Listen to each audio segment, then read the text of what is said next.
Mon agresseur était mon grand-père. Donc, forcément, un grand-père, on a confiance en lui. Il n'a pas eu besoin de faire quoi que ce soit pour réussir à gagner ma confiance. Il l'avait déjà. Et il en a profité un petit peu de la même manière. Je me reconnais un peu dans tout témoignage parce qu'au départ, c'était tout doux, c'était tout mielleux. Il ne s'agissait pas du tout de me braquer, au contraire, il voulait soi-disant m'apprendre. Et quand on ne connaît pas, que notre grand-père, ou n'importe qui, notre père, peu importe, nous demande de faire quelque chose, et bien on le fait, parce qu'on aime son grand-père, parce qu'on aime sa famille. Donc pendant plusieurs années, j'ai vécu un calvaire. Au départ, c'était un week-end sur deux, c'était des fellations, c'était des cunnilingus de sa part aussi. Jusqu'à mes 13 ans, ou à partir de mes 13 ans, c'est devenu des viols réguliers. Et à mes 15 ans, j'ai vécu chez eux pendant un an. Donc, autant dire que c'était tout le temps, en permanence. Moi, je voudrais surtout parler de la suite et pas des faits, parce que les faits, je pense que voilà, tout le monde a bien compris, au bout de plusieurs témoignages, ce qu'on vit au quotidien. Ce qui s'est passé pour moi par la suite, c'est que moi j'étais en foyer déjà quand j'étais plus jeune, à partir de mes 13 ans, mon père est rentré en prison, donc pour le coup j'étais encore plus isolée, j'étais en foyer, mes grands-parents avaient l'autorisation de le voir, ils me voyaient régulièrement, sauf quand j'étais en fugue, je faisais beaucoup de fugues. Et à mes 17 ans, j'ai eu la chance de tomber dans un foyer qui s'appelait un lieu de vie. C'était une plus petite structure, c'était en Aveyron, et j'ai été bergère là-bas pendant un an. Et le directeur de foyer qui m'a recueilli a senti rapidement, très rapidement, que quelque chose n'allait pas chez moi. Il m'a poussé à parler et il m'a poussé à en parler aussi à ma mère parce que, selon lui, peut-être que ma mère pouvait m'aider ou savait quelque chose. Et ce qui s'est passé, c'est que j'étais en vacances chez elle et avant même que je lui en parle, ma mère m'a dit, écoute, voilà, il faut que je te pose une question, est-ce qu'il s'est passé quelque chose avec ton grand-père? Et je lui ai dit, bah maman, oui, pourquoi? Et elle m'a avoué qu'elle aussi, elle avait vécu des choses plus jeunes, qu'elle en avait parlé à ma grand-mère, que ma grand-mère l'avait traitée de folle, l'avait traitée de menteuse, qu'elle a même été jusqu'à l'interner. Donc ma mère a été plusieurs fois en hôpital psychiatrique, des suites de tentatives de suicide, mal-être extrême, grosse dépression, voilà.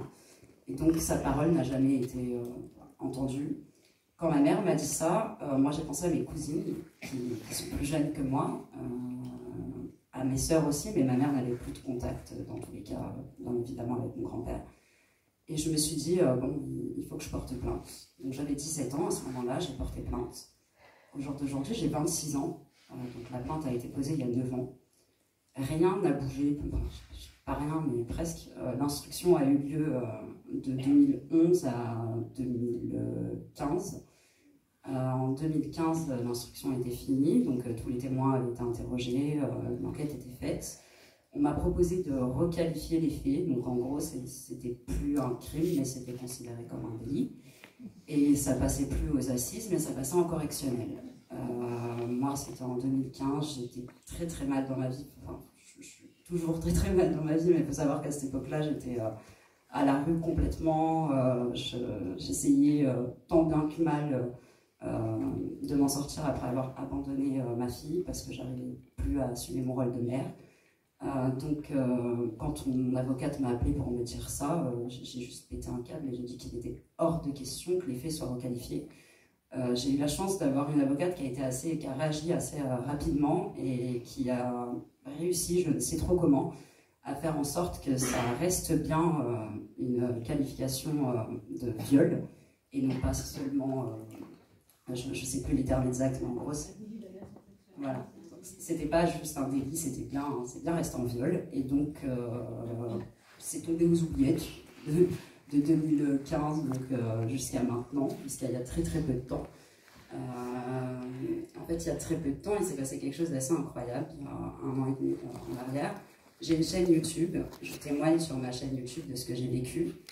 Et grâce à cette chaîne YouTube, j'ai été découverte par une réalisatrice qui est ici aujourd'hui, qui s'appelle Sylvie Meyer et que je remercie.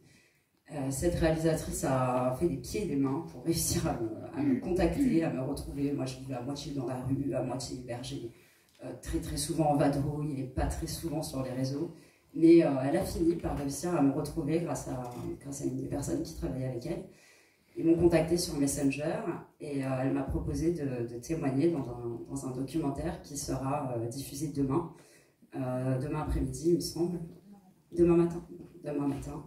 Et donc c'est grâce à ce documentaire et grâce à cette réalisatrice que j'ai rencontré Muriel, que j'ai pu mettre des mots sur des choses que je ne connaissais absolument pas. Je suis consommatrice de cannabis depuis très longtemps.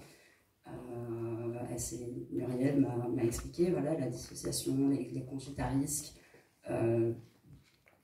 J'ai encore un long travail devant moi, hein, parce que je viens à peine de commencer la thérapie réellement. J'en suis pas du tout là où sont les personnes qui sont autour de moi aujourd'hui, mais j'ai découvert tout un monde et ça m'a permis de comprendre que j'étais pas seule déjà, parce que j'avais jamais parlé avec d'autres victimes.